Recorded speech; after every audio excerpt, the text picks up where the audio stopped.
আজ প্রায় ৬০ বছর হতে চলেছে আইনস্টাইনের মৃত্যুর, কিন্তু আজও বিজ্ঞান আইনস্টাইনের গবেষণা ছাড়া অনেকটাই অচল। আর এজন্যই পুরো বিশ্ব তার সেই অস্বাভাবিক মস্তিষ্ক সম্পর্কে জানার জন্য অধীরভাবে আগ্রহী। সাধারণত বাচ্চারা ১ অথবা ২ বছরের মধ্যে কথা বলা শুরু করলেও আইনস্টাইন কিন্তু ৪ বছর বয়স অবধি একটুও কথা বলেননি। একদিন আইনস্টাইন যখন তার বাবা মায়ের সাথে রাতের খাবার খাচ্ছিলেন, হঠাৎ তিনি বলে ওঠেন, স্যুপটা খুবই গরম।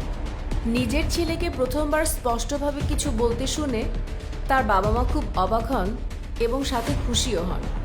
কিন্তু যখন তাকে জিজ্ঞেস করা হয় এতদিন কেন কথা বলনি, তখন আইনস্টাইন আজব এক উত্তর দিয়েছিলেন। তিনি বলেছিলেন, আজ অবধি তো সব কিছু ঠিকঠাকই ছিল।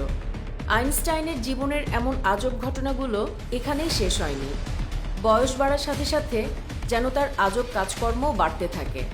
যেমন আইনস্টাইন তারিখ এবং ফোন নাম্বার মনে রাখতে পারতেন না, এমনকি নিজের টেলিফোন নাম্বারও তিনি ভুলে যেতেন।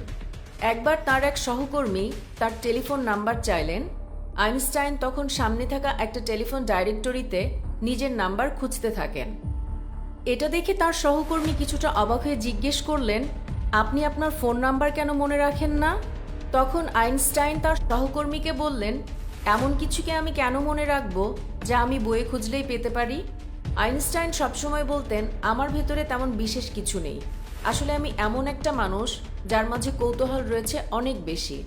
১৯৫৫ সালের ১৮ই এপ্রিল আইনস্টাইনের মৃত্যুর পর প্যাথোলজিস্ট ডক্টর থমাস হার্ভে আইনস্টাইনের পরিবারের অনুমতি ছাড়া গবেষণার জন্য ওনার ব্রেইন বের করে নেন, আর তিনি সেখান থেকে পালিয়ে যান। কেটে যায় অনেক বছর, কিন্তু গবেষণার জন্য অনুমতি না থাকায় আইনস্টাইনের ব্রেইন পড়ে থাকে ডক্টর হার্ভের কাছেই।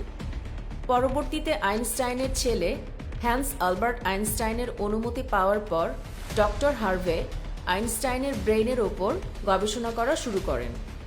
প্রথমে তিনি আইনস্টাইনের ব্রেইনের ওজন করেন। যেখানে একজন সাধারণ মানুষের ব্রেইনের ওজন ১৩৩৬ গ্রাম হয়, সেখানে আইনস্টাইনের ব্রেইনের ওজন ছিল মাত্র ১২৩০ গ্রাম। এরপর ডক্টর হার্ভে সেই ব্রেইনটাকে ২৪০ ভাগে ভাগ করে সেগুলো বিশ্বের সব নামিদামি গবেষকদের কাছে পাঠিয়ে দেন, যাতে করে তারা দেখতে পারে যে আইনস্টাইনের ব্রেইনে এমন কি ছিল যা অন্য সাধারণ মানুষদের ব্রেইন থেকে এতটাই আলাদা। আর এরপর ডক্টর হার্ভে আইনস্টাইনের ব্রেইন টিস্যুর হাজার হাজার মাইক্রোস্কোপিক স্লাইড বানান, যাতে করে এই ব্রেইনটির ভালোভাবে যাচাই করা যেতে পারে। গবেষণার মাধ্যমে জানা যায় আইনস্টাইনের ব্রেইনে সাধারণ মানুষের তুলনায় অনেক বেশি সেলস ছিল। আইনস্টাইনের ব্রেইনের সেরিব্রাল কর্টেক্স নামক অংশটা সাধারণ মানুষের থেকে অনেক আলাদা ছিল। আসলে এই সেরিব্রাল কর্টেক্স মস্তিষ্কের অনেক গুরুত্বপূর্ণ একটা অংশ, যাকে ব্রেইনের সবচেয়ে জটিল প্রক্রিয়ার প্রধান মাধ্যম বলা হয়ে থাকে। আর এটা ব্রেইনের এমন একটা অংশ যা খুবই অদ্ভুতভাবে বিকশিত হতে থাকে। আর গবেষকদের মতে এটাই প্রধান কারণ ছিল আইনস্টাইনের ব্রেইনের অসাধারণ চিন্তাধারার।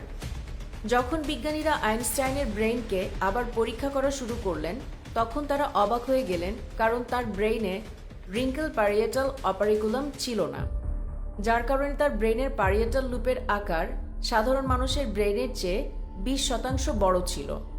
আর গবেষকদের মতে এটাই কারণ ছিল যা আইনস্টাইনের গাণিতিক হিসাব নিকাশ এবং তার ইমাজিনেশন সাধারণ মানুষের তুলনায় আলাদা করেছিল। এছাড়াও আইনস্টাইনের ব্রেইনে নিউরনের পরিমাণও অনেক বেশি ছিল, যা তার মনোযোগ ও দূরদর্শিতার জন্য আলাদা ভূমিকা রাখত। বর্তমানে আইনস্টাইনের ব্রেইন ৪৬ টুকরায় আমেরিকার ফিলাডেলফিয়া শহরের মিটার জাদুঘরে রাখা হয়েছে। বিজ্ঞান ও প্রযুক্তি অনেক এগিয়ে গেলেও আইনস্টাইনের ব্রেইন এবং বুদ্ধিমত্তা একটা বড় রহস্য হয়ে থেকে গেছে।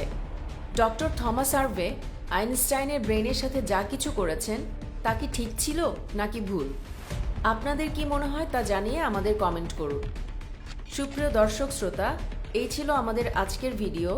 নিয়মিত ভিডিও পেতে আমাদের পেজটিতে লাইক দিতে ভুলবেন না।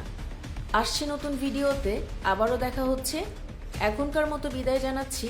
আল্লাহ হাফেজ।